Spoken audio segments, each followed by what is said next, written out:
Whiteness. That was the first thing Dexter Morris noticed when his eyelids slowly lifted, as if overcoming the resistance of invisible weights. The whiteness of the ceiling, the walls and the sheets, so sterile, so hospital-like. His mind, usually clear and orderly, like columns of numbers in an accounting ledger, now resembled a foggy cloud in which thoughts dissolved before they could take shape. A dull pain throbbed in his chest, intensifying with each breath. Dexter tried to take a deep breath, and his body instantly responded with a sharp stab of pain that made him groan. The sound of his own voice seemed strange to him, hoarse, as if it belonged to someone else. "Dex? Are you awake?"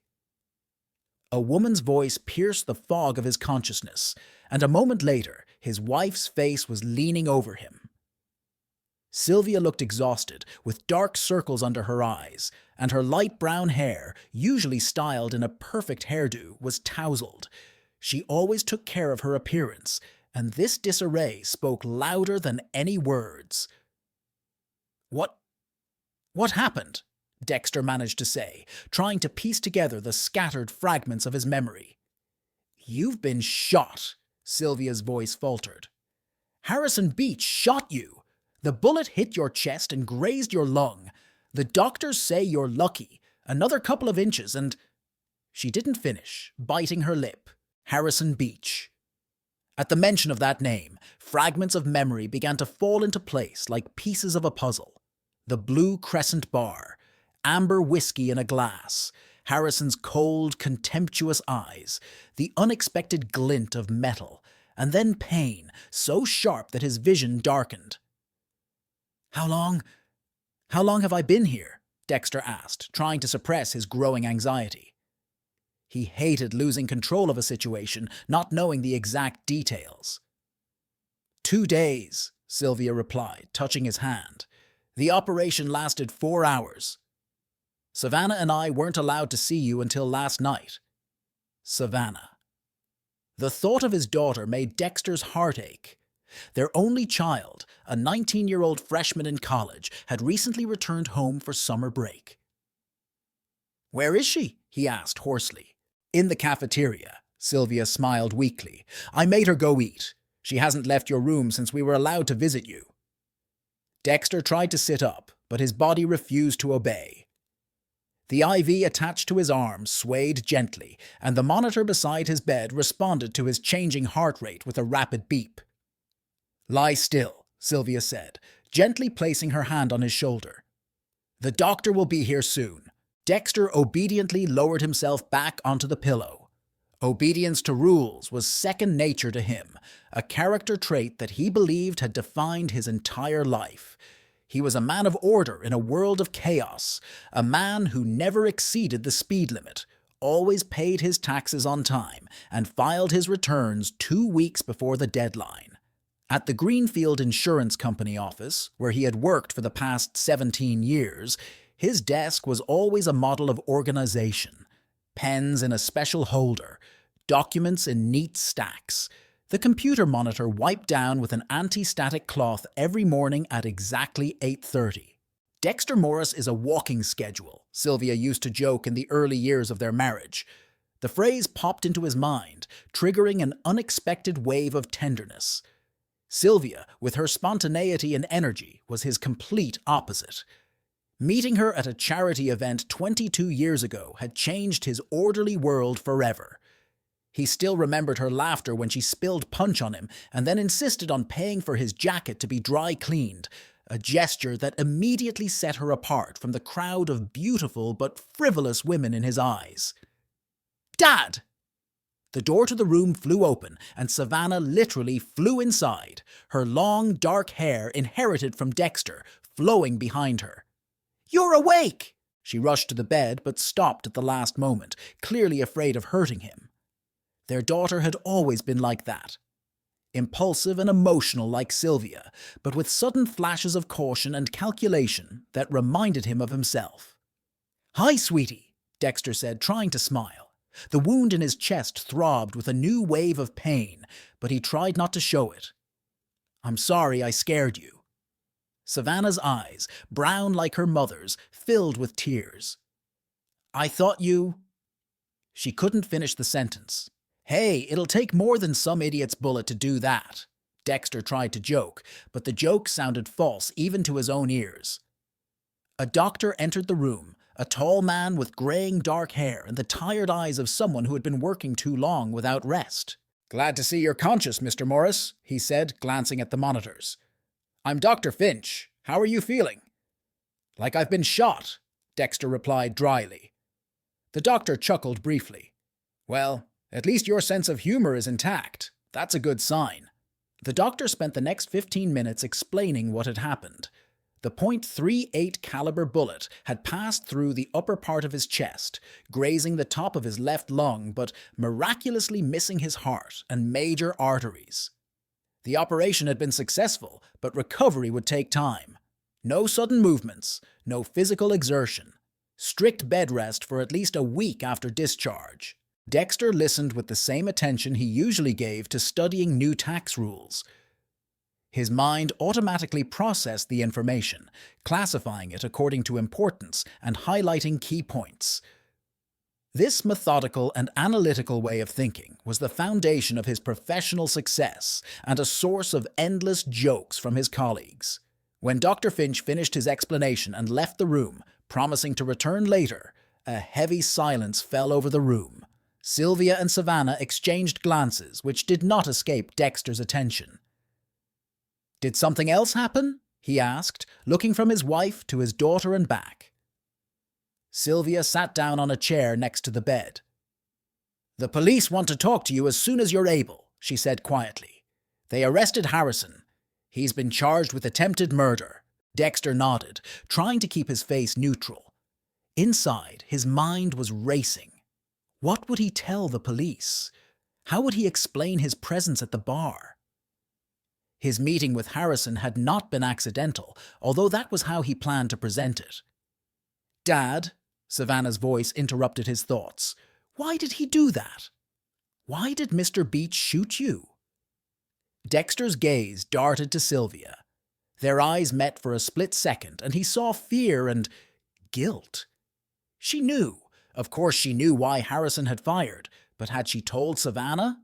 "I'm not sure," Dexter lied, and the lie came surprisingly easily to a man who had prided himself on his honesty all his life. "We bumped into each other at the bar, we exchanged a few words, and then—" He paused, trying to formulate a version of events that was close enough to the truth to sound convincing. "Then he just pulled out a gun and shot me. It happened so fast." He remembered that moment with frightening clarity. Harrison leaned toward him across the bar, his breath smelling of whiskey and cigarettes. "I know what you know," he hissed. "She told you everything, didn't she?" Dexter kept his expression impassive, feigning ignorance. It was part of the plan, to make Harrison lose his composure. "I don't know what you're talking about," he replied, taking a sip from his glass. "My wife and I don't discuss her colleagues at home." Harrison's face contorted with rage. "Don't play games with me, Morris. Tell your wife to stop playing hard to get, or the photos will be seen by everyone, including your daughter." The words were meant to provoke a controlled reaction, a show of anger that would convince witnesses that the ensuing scuffle was the result of a sudden outburst rather than a carefully thought-out plan. But Dexter had underestimated Harrison. He knew he carried a weapon, a small .22 caliber pistol that Harrison was rumored to keep in the glove compartment of his Lexus. But that night, he had a different gun, a more powerful one, a flash, a bang, and then pain so intense that everything else faded away. "Dex?" Sylvia's voice brought him back to reality. "Are you okay? Are you hurt?" He shook his head, although the pain did intensify with the memory. "Just tired," he replied. "The medicine must be kicking in." It was another lie, but it seemed necessary now. He wasn't ready for the conversation that was bound to happen. The conversation about what he knew about Harrison's blackmail, about reading Sylvia's emails, about planning the meeting at the bar with the sole purpose of provoking Harrison into a public scandal that could be used against him. The plan had only worked in part. Harrison had indeed lost control, but the price had been too high. Dexter hadn't planned on ending up in the hospital with a bullet in his chest. He hadn't planned on seeing the fear in his daughter's eyes and the guilt on his wife's face. "You need to rest," Sylvia said, getting up. "We'll come back later." "Let's go, Savannah." Savannah leaned over and kissed him gently on the cheek. "Get well, Daddy," she whispered. "I love you." "I love you too, sweetheart," Dexter replied, and the words were completely sincere. When they left, Dexter closed his eyes, but sleep would not come. His mind was racing with thoughts of how he had gotten to this point. It wasn't just Harrison's blackmail. The problems had started earlier, when Sylvia got a promotion and began traveling more often for work. From the moment the first crack of mistrust appeared in their relationship, Dexter had always prided himself on his rationality, his ability to keep his emotions in check. But jealousy proved stronger. At first, it was harmless checks, looking at her call history, asking casual questions about her colleagues. Then, 3 months ago, he checked her email for the first time, using the password Sylvia had once left in their home safe in case something happened to her. He didn't find anything compromising then, but the habit of checking her email remained. And 2 weeks ago, he stumbled upon correspondence with Harrison Beach. Threats, hints, demands for a private meeting, and photos of Sylvia topless by the pool at some private club in Las Vegas. Dexter remembered how his first reaction was numbness. Then came the rage, the cold, calculated rage of a man whose sense of justice and order had been violated. And that rage had led him to the Blue Crescent Bar last Friday. Now, lying in a hospital bed, Dexter wondered if it had been worth it. He had broken his own rules. He had planned a confrontation. He had lied to his family. And as a result, he had nearly lost his life. Restless sleep finally overtook him, carrying him away to a world where Sylvia laughed in Harrison's arms, while he, Dexter, stood aside, powerless to change anything. In his dream, he tried again and again to reach his wife, but she always remained out of reach, as if separated from him by an invisible wall. At one point, a familiar scent broke through the haze of sleep. Sylvia's light perfume, the same one he had given her on their 15th anniversary. Dexter felt a touch on his hand and opened his eyes. Sylvia was sitting next to the bed, thinking he was asleep, and crying quietly, clutching his fingers. He wanted to say something, to comfort her, but sleep pulled him back into its embrace. The last thing he remembered before finally slipping into oblivion were Sylvia's whispered words. "I'm sorry, Dex. It's all my fault." The evening of the 4th day in the hospital was surprisingly quiet. Sylvia and Savannah had left for home earlier than usual. They had to prepare the house for Dexter's return, who was promised to be discharged early next week. The ward was plunged into semi-darkness, broken only by the dim light of the bedside lamp and the flickering monitors. Dexter lay staring at the ceiling, thinking about his conversation with Officer Jackson. He hadn't told the police officer the whole truth, only the part that justified his actions. The story of a family protector standing up to a blackmailer sounded noble. The reality was much more prosaic and unsightly. It all started 3 months ago. Sylvia got a promotion. She became a regional sales manager, which meant more business trips, more responsibility, and, of course, a higher salary. Dexter was proud of her and sincerely happy for her success. At least, that's what he told himself. In reality, deep down, he felt a pang of jealousy, not of her career, but of her new life, in which he played an increasingly smaller role. The calls from her business trips became shorter, the messages less frequent. She came home tired, with stories about clients and colleagues whose names peppered her tales. Harrison Beach was one of them, a confident, successful salesman with a reputation for always getting what he wanted. Dexter had first met him at a company picnic 2 months ago, a tall man with a perfect smile and an overly firm handshake.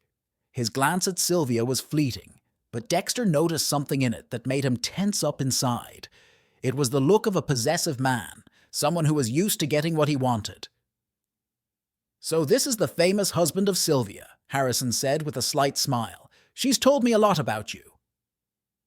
"I hope nothing compromising," Dexter replied, trying to joke. "Oh, only the most interesting things," Harrison winked, and there was something in that gesture that made Dexter feel out of place in a conversation about his own wife. That day sowed the first seeds of suspicion.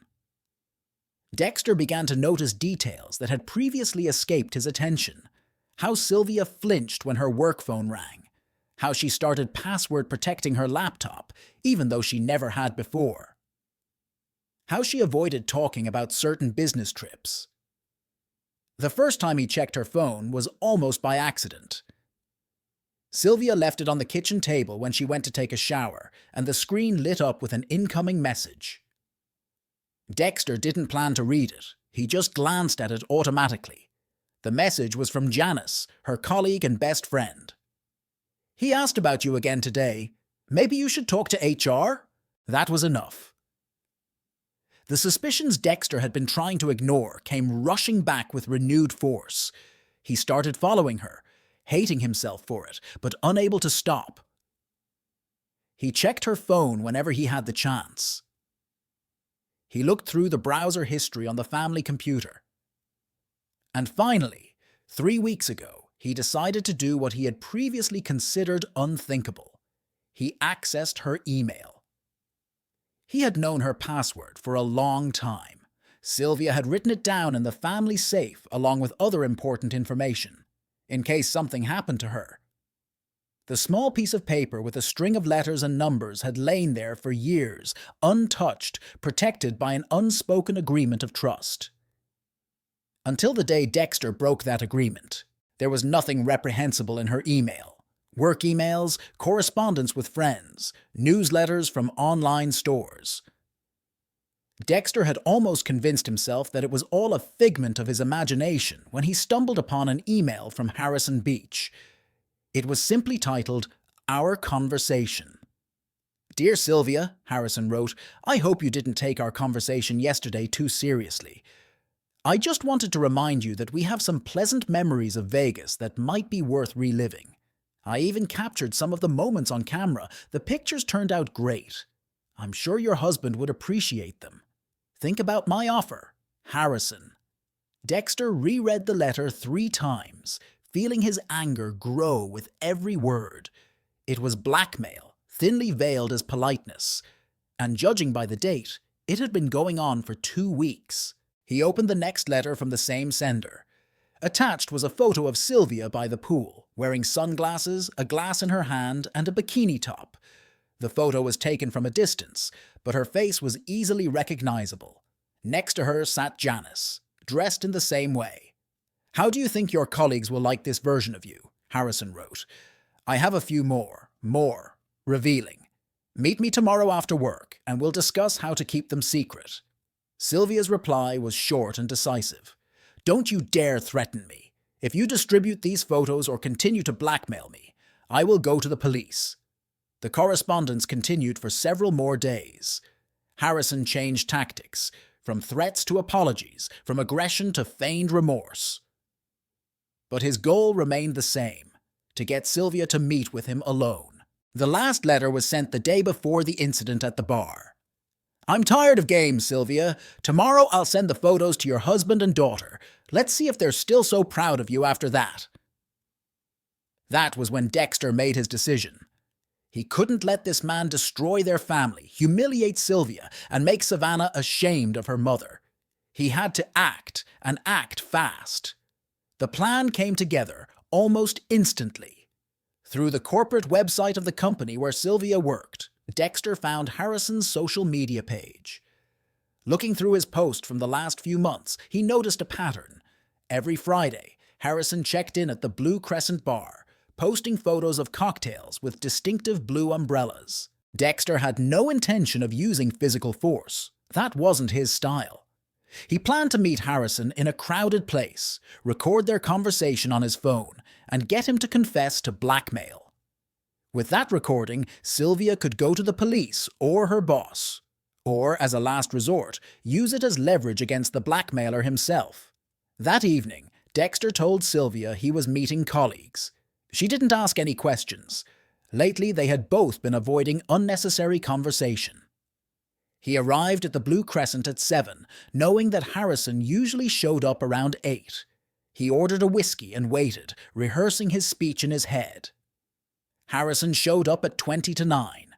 Alone, as usual on Fridays. He sat down at the bar, a few feet away from Dexter, and ordered his usual drink, a double scotch on the rocks. Dexter waited 15 minutes, allowing Harrison to take a few sips. Then he got up and walked over to him, trying to look relaxed, as if the meeting were accidental. "Harrison Beach, if I'm not mistaken," he said, extending his hand. "Dexter Morris, Sylvia's husband." Harrison froze for a moment, then slowly shook the offered hand. "Dexter." A smile appeared on his face, but his eyes remained cold. "What a pleasant surprise." "I'm not sure it's such a surprise for you," Dexter replied, sitting down on a nearby bar stool. "Considering you were planning to send me certain photos today." The smile vanished from Harrison's face. "I don't know what you're talking about," he said. "I think you do," Dexter said, taking out his phone and placing it on the bar, deliberately turning on the recording. "Blackmail is a serious crime, Harrison. So is invasion of privacy. Those photos you took without Sylvia's consent." "I know what you know," Harrison interrupted, leaning closer. "She told you everything, didn't she?"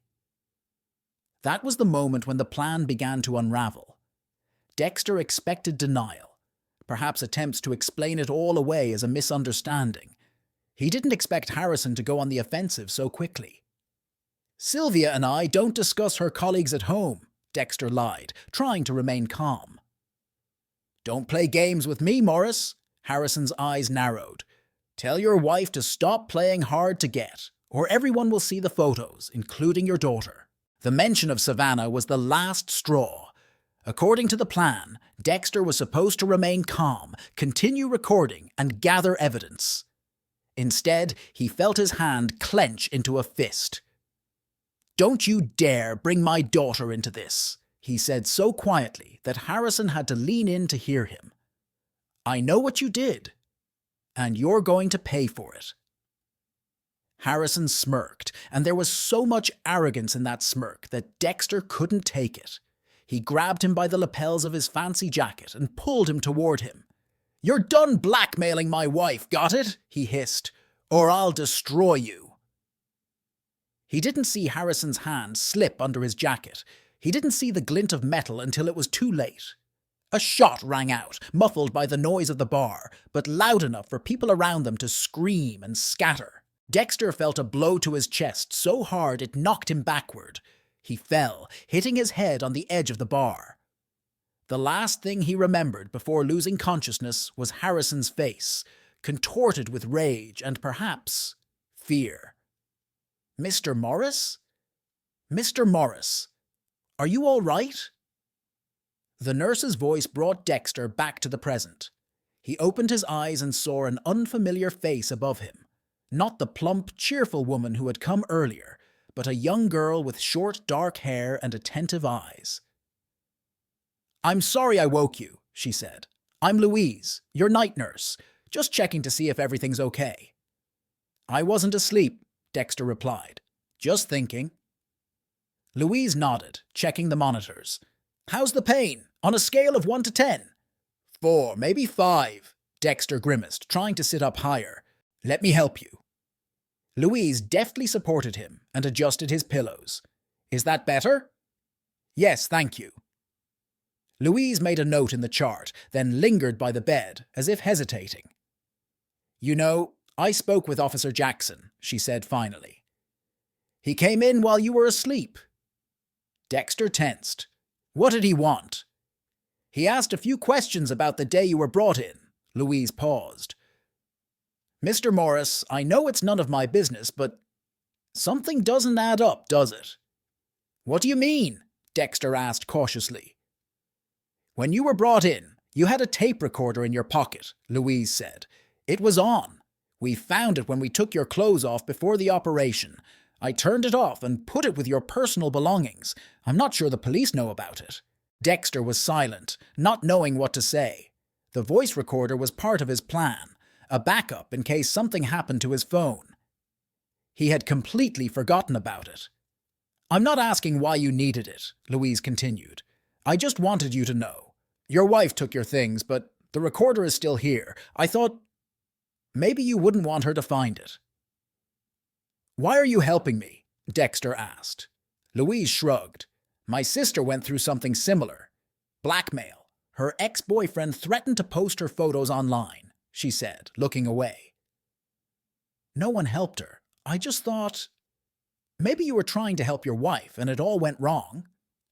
Dexter looked at her for a long time, then nodded slowly. Thank you, he said quietly. I'd like to have the tape recorder back. Of course. Louise opened the nightstand and took out the small device. It was in the breast pocket of your shirt. Fortunately, there was hardly any blood on it. Dexter took the recorder, feeling its weight in his palm. It was yet another piece of evidence of his secret life, his attempts to control the situation, not trusting even the person closest to him. You're lucky, you know, said Louise, heading for the door.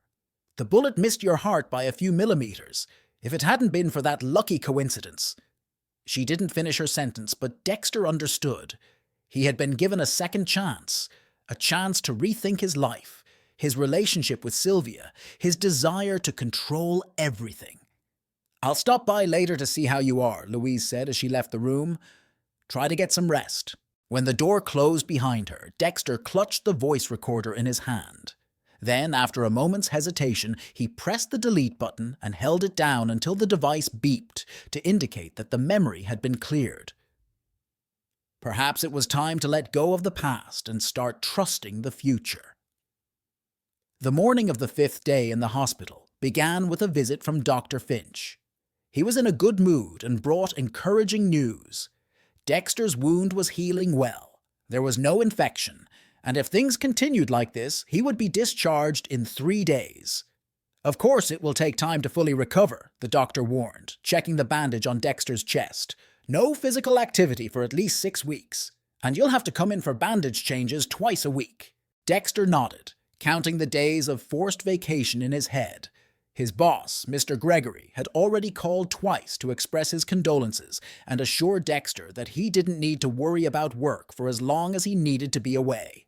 It was generous of him, but Dexter knew that the accounting department couldn't function for long without its chief specialist, especially at the end of the fiscal quarter. By the way, Dr. Finch added, making notes in the chart, some detectives are coming to see you today. They asked me to let you know. Detectives? Dexter felt his shoulders tense. I thought I told Officer Jackson everything. Apparently, they have some new questions. The doctor shrugged. These cases are always thoroughly investigated. A gunshot wound is no joke. When Dr. Finch left, Dexter was left alone with his growing anxiety. What could the detectives be interested in now, 5 days after the incident? Maybe they found new witnesses. Or more likely, Harrison started talking and made counterclaims. Dexter remembered how Nurse Louise had told him about the voice recorder last night. The device was now lying in the nightstand next to his bed, its memory erased, but its very existence could raise questions. Why would a man who happened to meet his wife's colleague in a bar record their conversation? Dexter's thoughts were interrupted by a knock on the door. Sylvia entered, looking tired but more composed than she had been in recent days. "Good morning," she said, leaning in to kiss him on the cheek. "How are you feeling?" "Better," Dexter replied. "Dr. Finch says I'll be discharged soon." "That's good news," Sylvia smiled, but the smile didn't reach her eyes. I got a call from the police this morning. They want to talk to me again. And to you. I know, the doctor told me. Dexter tried to sound calm. Don't worry, it's just routine. Sylvia sat down on the edge of the bed, mechanically smoothing out a crease in the hospital blanket.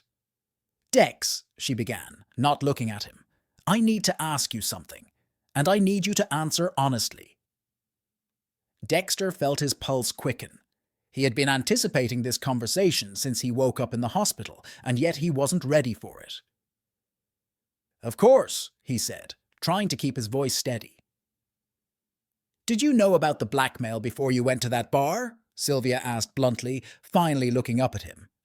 Did you deliberately seek out Harrison? Dexter opened his mouth, ready to lie as he had done for the past few days. To say that the meeting had been accidental, that he had no idea about the blackmail until he ended up in the hospital. But something in Sylvia's eyes, a mixture of fear, hope and determination, stopped him. Yes, he replied quietly. I knew. Sylvia closed her eyes for a moment, and Dexter couldn't tell if it was relief or pain. How long? She asked. 3 weeks, Dexter admitted. I checked your email. Sylvia nodded, as if she'd been expecting that answer. I had my guesses, she said. I've been thinking a lot these past few days, remembering the way you sometimes looked at me, your questions about work, about your colleagues, the way you talked to Harrison at the company picnic. She paused, gathering her thoughts. Why didn't you tell me you knew? Why didn't you talk to me? It was a question Dexter didn't have a good answer to. Why indeed? Out of pride? Out of fear? Because of that ancient, primitive feeling that he had to protect his family on his own, without help. I don't know, he replied honestly. Maybe I was afraid you'd think I didn't trust you, or that you'd be embarrassed by those photos, or... He paused. Or maybe I just wanted to figure it out for myself, prove that I could protect you. And you went to that bar with the intention of meeting Harrison, she said, not asking a question but stating a fact. Yes. Dexter saw no point in denying the obvious. I found out he goes there every Friday. I plan to talk to him, record his confession of blackmail, use the recording to make him leave you alone. But it didn't go as planned. Sylvia looked at the bandage on his chest. I underestimated him, Dexter agreed. I thought I could control the situation, that he was just a corrupt coward who would break under the slightest pressure. I was wrong. Footsteps sounded in the hallway, and a moment later there was a knock on the door. Without waiting for a response, 2 people entered the room, a man and a woman in formal suits. Mr. and Mrs. Morris? The woman asked, showing her badge. Detective Ramirez, and this is my partner, Detective Coleman. We apologize for the intrusion, but we need to ask you a few questions about the incident involving Mr. Beach. Sylvia straightened up, her face neutral. Of course, Detective, she said. We're happy to help. Detective Ramirez was a short Latina with intelligent eyes and a firm mouth. Her partner, Detective Coleman, was a tall African-American with a calm, attentive gaze. They made an interesting contrast. Mrs. Morris, Ramirez began, taking out a notepad, you claim that Mr. Beach blackmailed you with photos taken in Las Vegas, correct? Yes, Sylvia nodded. During a business trip 2 months ago. And you can confirm that you did not give your consent to be photographed. Of course not, Sylvia exclaimed indignantly. I didn't even know he was there until I received the photos by email. Detective Coleman made a note in his notebook. Do you still have those emails? He asked. Sylvia shook her head. I deleted them. I didn't want anyone to see the photos. I understand, Ramirez nodded. Mr. Morris, she turned to Dexter. Officer Jackson reported that you admitted to planning to meet Mr. Beach at the bar. Is that correct? Yes, Dexter replied, feeling Sylvia's surprised gaze on him. She obviously hadn't expected him to have already confessed this to the police. And your purpose was to talk to him, to convince him to stop blackmailing her, Dexter said, trying to keep his answers as neutral as possible. I knew about the letters, about the photos. I wanted to protect my wife. How did you find out about the letters? Ramirez asked. Did your wife tell you? Dexter met Sylvia's gaze, then shifted it to the detective. No, I checked her email without her knowledge. I see. Detective Ramirez made another note. Mr. Beach claims that you threatened him. Is that true? I told him I knew about the blackmail and that he had to stop, Dexter replied cautiously. I don't think that can be considered a threat. He also claims that you were the first to use physical force, that you grabbed him by the chest. Dexter paused, weighing his options.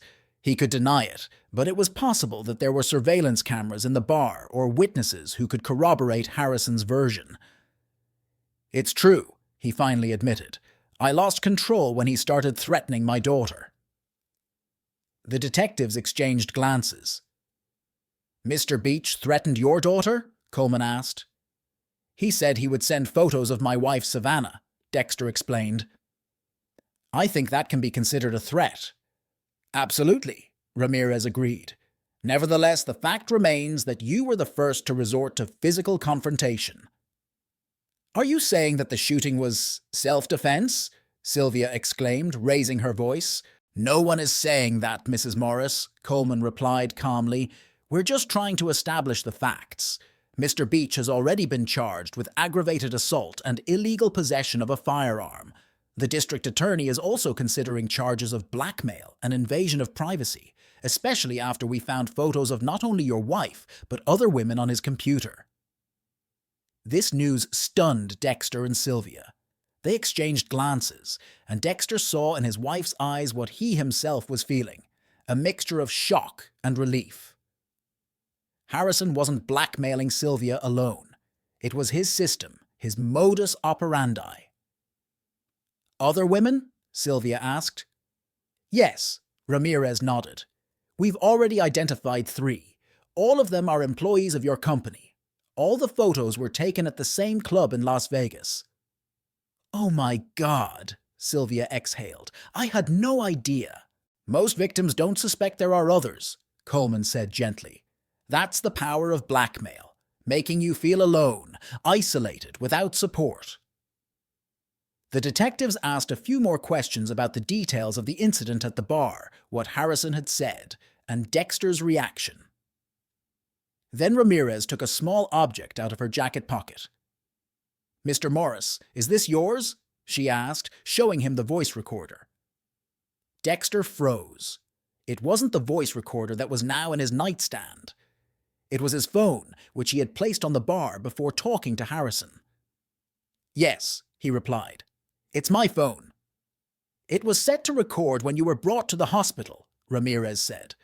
Unfortunately, the recording cuts off right after you start talking to Mr. Beach. The device must have been damaged during the incident. Dexter nodded, feeling a strange sense of relief. The phone hadn't recorded his threats to Harrison, his attempt at physical violence, but then again, it hadn't recorded Harrison's admission of blackmail either. Did you intentionally try to record the conversation? Coleman asked. Yes, Dexter admitted. I wanted proof of the blackmail, so my wife could use it if Harrison continued to threaten her. The detectives exchanged glances again. Then Ramirez put away her phone. Well, we have enough evidence against Mr. Beach without that recording, she said. But in the future, Mr. Morris, I would recommend that you contact the police rather than trying to resolve such situations on your own. It could have ended much worse. I understand, Dexter said quietly. Believe me, I've learned my lesson. When the detectives left, a heavy silence hung in the room.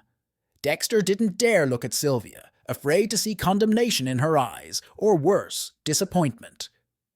You didn't tell me you already confessed to the police, she finally said. I didn't have time, Dexter replied. Officer Jackson came by while you and Savannah were in the cafeteria. Sylvia nodded, accepting his explanation. I don't know how to feel, Dex, she said after a pause. On the one hand, I'm angry that you read my mail, that you didn't trust me enough to just talk to me. On the other hand, she took a deep breath. On the other hand, you risked your life to protect me. And I don't know how to feel about that. I understand. Dexter finally decided to meet her gaze. I'm not proud of what I did, not reading your emails, not trying to deal with Harrison on my own. I just wanted things to be the way they were. I didn't want you to be afraid every time the phone rang." Sylvia nodded slowly, and Dexter saw understanding in her eyes, not condemnation. "You know what's ironic?" she asked with a sad smile. "I wanted to protect you too. I thought that if I told you about the blackmail, you'd blame me, or you'd do exactly what you did. Go after Harrison. And here we are." The door to the room opened and Savannah entered with a paper bag in her hands. "I brought lunch," she announced, but stopped short when she noticed the tense expressions on her parents' faces. "What's wrong? What did I miss?" Dexter and Sylvia exchanged glances. "The detectives were here," Dexter said. "Your mother and I had a little talk." "About what you knew about the blackmail?" Savannah asked bluntly. "And that you went to that bar on purpose?" Dexter looked at his daughter in surprise. "You knew?" "I guessed," Savannah shrugged, taking the food containers out of the bag. "You're not a very good actor, Dad, and I saw the way you looked at Mom when she told us about the blackmail. It was the look of someone who already knew the story, not someone hearing it for the first time." Dexter felt a surge of pride in his observant daughter. At the same time, he felt ashamed that he hadn't been honest with her from the beginning. "I'm sorry I wasn't open with both of you," he said. "I thought I was doing the right thing by protecting the family. But now I see that I only made things worse." "Not entirely," Savannah objected, handing him a container of homemade soup. "If it weren't for you, Harrison could have continued blackmailing Mom and other women. Now he's behind bars." "At the cost of a bullet in your father's chest," Sylvia remarked grimly. "Yes, it wasn't the smartest way to resolve the situation," Savannah agreed. "But you know what? I'm proud to have parents like you. You were both trying to protect each other and me. You just went about it the wrong way." Dexter looked at his daughter, then at his wife, and felt the tension of the last few days begin to recede. They had made mistakes, all three of them. He had read Sylvia's mail and tried to deal with the blackmailer on his own. Sylvia had hidden the problem, not trusting him. Savannah had guessed, but kept quiet, not wanting to get involved.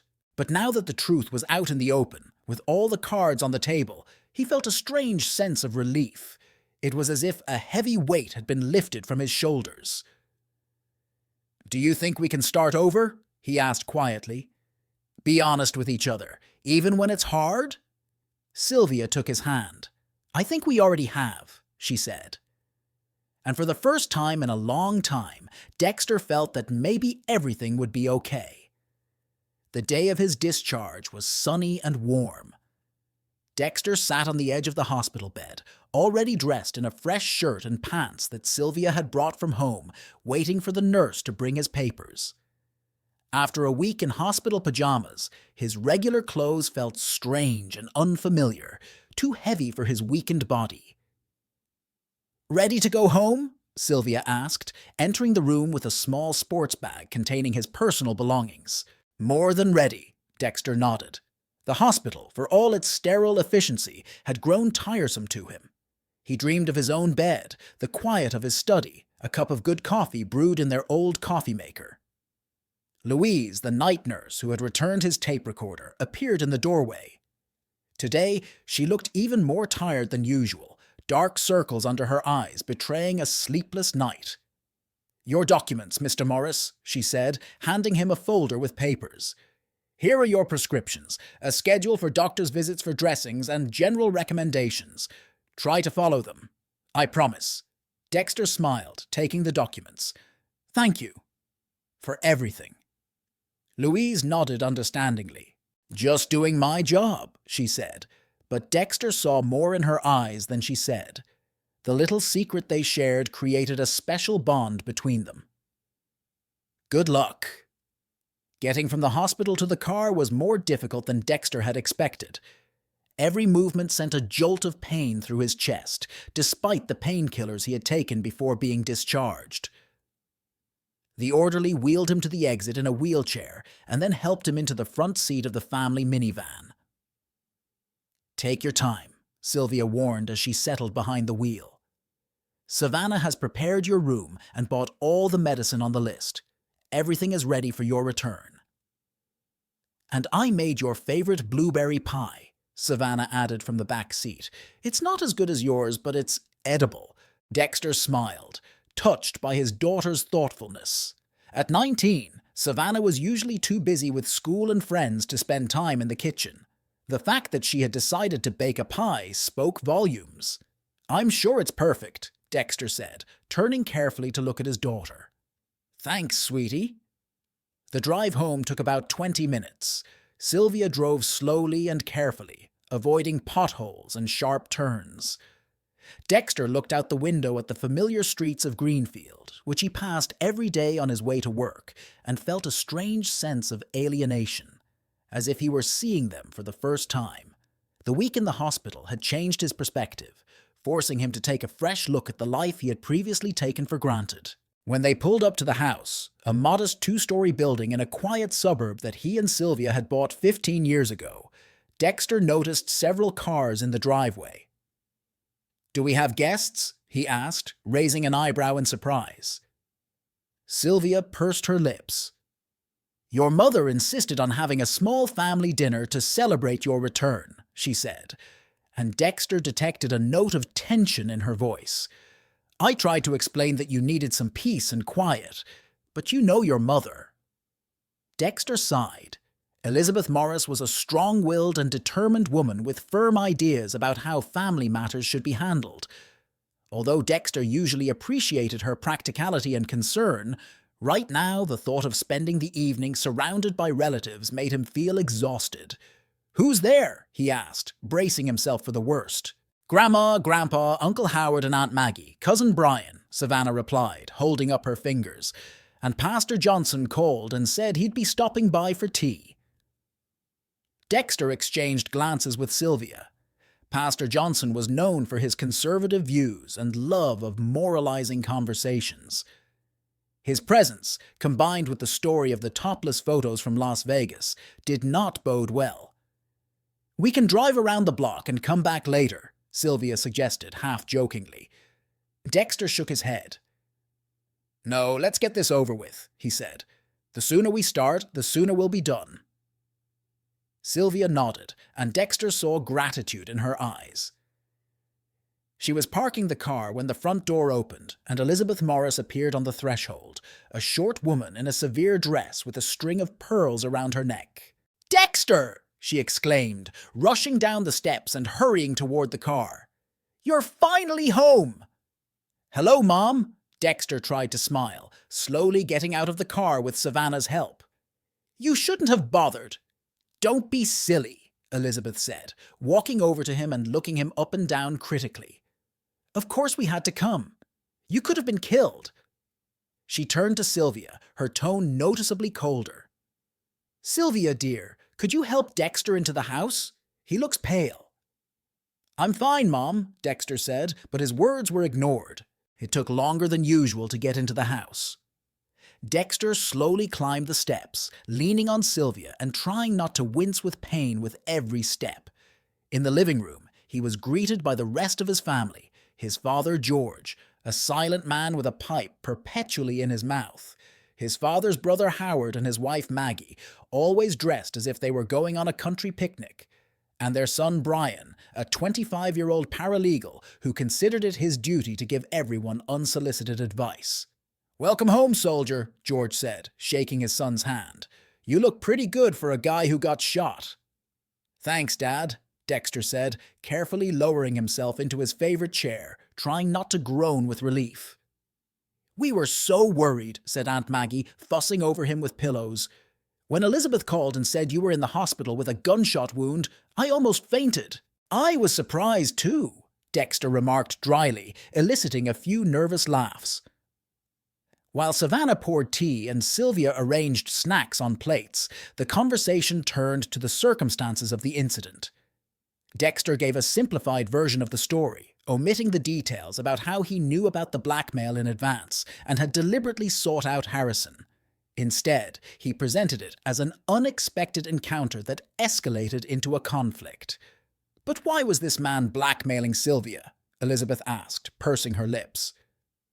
What exactly was in those photos? An awkward silence hung in the room. Dexter looked at Sylvia, who stood frozen with the teapot in her hands, her face pale. Savannah shifted her gaze from one relative to the other, clearly ready to intervene if the conversation took an unpleasant turn. It doesn't matter, Mom, Dexter said firmly. What matters is that Harrison threatened my wife and family, and now he's paying for it. Of course it matters, Elizabeth objected. We're a family, Dexter. We shouldn't have secrets. Especially if those secrets threaten the family's reputation, Uncle Howard added meaningfully. Sylvia put down the teapot and straightened up. Those were photos from a private club in Las Vegas, she said calmly, though Dexter could see her hands trembling. I was sunbathing topless by the pool. Harrison took the pictures without my knowledge and tried to use them to blackmail me. Silence fell again, but this time it was different, heavy and judgmental. Elizabeth looked at her sister-in-law with poorly concealed shock. George stared into his cup as if hoping to find salvation from the awkward situation there, and Aunt Maggie let out a quiet sigh full of drama. Topless, Elizabeth repeated, as if Sylvia had confessed to something far worse. Sylvia, how could you? You're a married woman, a mother. It was a private club, Mom, Dexter interjected, feeling his irritation growing. Many women were sunbathing topless there. There's nothing wrong with that. Nothing wrong with that? Elizabeth exclaimed. What about propriety? What about the family's reputation? I think Mom means that such behavior is not in keeping with our family values, Brian explained gently, as if acting as a translator. We are, after all, a conservative Christian family. Exactly, Elizabeth nodded. And what would Pastor Johnson say if he found out? It's a good thing he's not here yet. What would he say? Dexter asked unexpectedly loudly, causing everyone to turn toward him. That my wife is a sinner because she sunbathed topless at a private club on the other side of the country. Seriously? Dexter, there's no need to raise your voice, Elizabeth said reproachfully. We're just concerned. No, Mom. Dexter slowly rose from his chair, grimacing in pain but not allowing her to stop him. You're not concerned. You're judging. My wife, who did nothing wrong, who was the victim of a criminal. He glanced around the room, stopping at each family member. Do you know why Sylvia didn't tell me about the blackmail right away? Because she was afraid of this reaction. She was afraid of being judged. She was afraid I would think less of her. Well, to be honest, Uncle Howard began, but Dexter didn't let him finish. No, Uncle Howard. To be honest, I'm proud of my wife. I'm proud that she's an independent, modern woman. I'm proud that she's not afraid to be herself. He turned to Sylvia, whose eyes were wide with surprise. And you know what? Sylvia and I have been planning a trip to a nudist beach in France for our next anniversary. The shock on the faces of the relatives was almost comical. Savannah coughed, clearly trying to hide her laughter. Sylvia looked at her husband with an expression that was a mixture of amazement and gratitude. A nudist beach? Elizabeth asked, as if she couldn't believe her ears. Yes, Mom. Dexter walked over to Sylvia and hugged her shoulders, despite the pain in his chest. Because we're grown-ups who love and trust each other, and because there's nothing shameful about the human body. The room fell completely silent. Then George suddenly snorted and shook his head. You've always been stubborn, son, he said, then turned to his wife. Liz, I think we should go. Dexter needs some rest. Elizabeth opened her mouth to protest, but instead just pursed her lips and nodded. Of course, she said, getting up. Dexter's right. It's their business. The rest of the relatives followed her example, hurriedly saying goodbye and promising to visit Dexter later. 10 minutes later, the house was empty, and only Sylvia, Dexter, and Savannah remained in the living room, looking at each other in mild shock at what had just happened. A nudist beach! Savannah was the first to break the silence, unable to hold back her laughter. Seriously, Dad? Dexter shrugged, no longer hiding his grimace of pain. "It was the first thing that came to mind," he admitted. "I was just tired of their judgment." "It was amazing," Sylvia said, looking at her husband with tenderness and admiration. "I've never seen your mother back down so quickly." "She had to," Dexter said, carefully lowering himself back into his chair. "You're part of this family, Sylvia, and no one has the right to judge you for something you didn't do." Savannah walked over and kissed her father lightly on the cheek. "You're my hero, Dad," she said with a smile. "Now, maybe it's time for dinner. I made lasagna from Grandma Monica's recipe." "Sounds wonderful," Dexter smiled at his daughter. "Just help me up first." That evening, after Savannah had gone to her room and Sylvia had helped Dexter get settled in bed with pillows supporting his injured chest, they were finally able to talk alone. "You're not really angry about those photos, are you?" Sylvia asked, sitting on the edge of the bed and looking at her husband with concern. "Of course not," Dexter took her hand. "When I first saw them, yes, I was shocked and jealous. But not because you did anything wrong, but because I was afraid of losing you. I was afraid that these business trips, the new job, that all of this was pushing you away from me." Sylvia nodded, squeezing his hand tighter. "I understand," she said quietly. "And I'm sorry I didn't tell you right away. It's just, I'm so used to being strong, to handling things on my own. When I got the promotion, I wanted to prove that I could control everything." "We've both been trying to control everything," Dexter smiled weakly. "And we've both failed. Maybe it's time we started trusting each other more." "Definitely." Sylvia leaned in and kissed him gently. "And you know, about that nudist beach, it was a joke, but maybe it was worth considering. Not necessarily completely nude, but at least with the option of sunbathing topless." Dexter laughed, then grimaced at the pain in his chest. "Let me get better first," he said. "Then we can discuss any beaches you want." 2 months later, when the wound on Dexter's chest had turned into a thin scar and Harrison Beach had been sentenced to 5 years in prison for aggravated assault and multiple counts of blackmail, the Morris family gathered in the backyard of their home for the first barbecue of the season. Savannah invited a few friends from college. Sylvia invited her friend Janice and a few colleagues.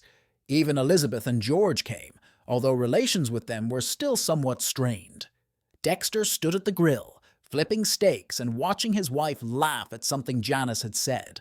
He caught Sylvia's eye across the lawn and smiled at her, feeling a warmth spread through his chest that had nothing to do with the heat from the grill. They had changed, both of them.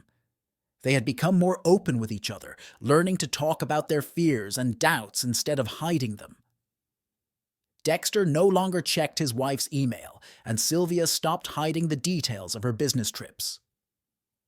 They started a new tradition of weekly date nights, when they put everything aside and just talked, remembering why they had fallen in love 22 years ago. Savannah walked over to her father and handed him a bottle of beer. "How's it going, Chef?" she asked with a smile. "Great," Dexter replied, taking the bottle. "How are your classes?" "Tough, but interesting," Savannah said, leaning on the terrace railing. "You know, I've been thinking a lot about what happened, about how you protected Mom no matter what." "That's what people do when they love each other," Dexter replied simply. "I know," Savannah nodded, "and I hope someday I'll find someone who loves me that much." Dexter put one arm around his daughter. "You will, sweetheart. Just take your time." Sylvia joined them, kissing Dexter lightly on the cheek. "What are you whispering about?" she asked with a smile. "About love," Dexter replied, "and about how sometimes it takes a bullet to the chest to realize what's really important." "I hope we can avoid such dramatic lessons next time," Sylvia said, intertwining her fingers with his. "Definitely," Dexter agreed. "I prefer more peaceful ways to strengthen our marriage, like that nudist beach we were talking about." Sylvia laughed, and Savannah rolled her eyes and walked away demonstratively. "I don't want to hear this!" she shouted over her shoulder, making her parents laugh. Dexter looked at his wife, his daughter, and the friends and relatives gathered in the yard. The scar on his chest throbbed slightly, a reminder of how close he had come to losing it all. But instead of losing, he had gained something new, a deeper understanding of what it meant to love and be loved, to trust and be trusted. "I love you," he said to Sylvia, knowing that those words now carried a new, richer meaning. "I love you too," she replied, and he saw the same understanding in her eyes. Sometimes it takes a crisis to see the truth. Sometimes it takes a wound to begin real healing. And sometimes it takes a shot of truth to break down the walls built of fear and doubt and make room for the love that was always there, waiting for its moment.